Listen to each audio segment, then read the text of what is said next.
Magtuyo gani og kanang suka. Aripas panako to pay sabaw. Anak kay imong kuanan.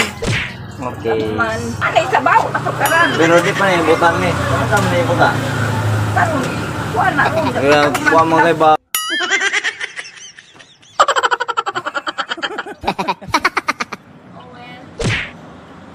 Ang ganda ng ilong ko guys oh. Ang taas.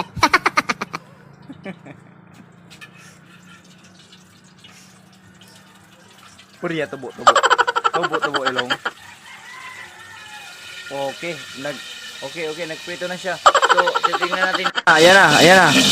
Oh, nag-iingay na ang karaha. Wow. Nilagyan niya ng ahos. Guys, kasi magluluto na siya. Oh.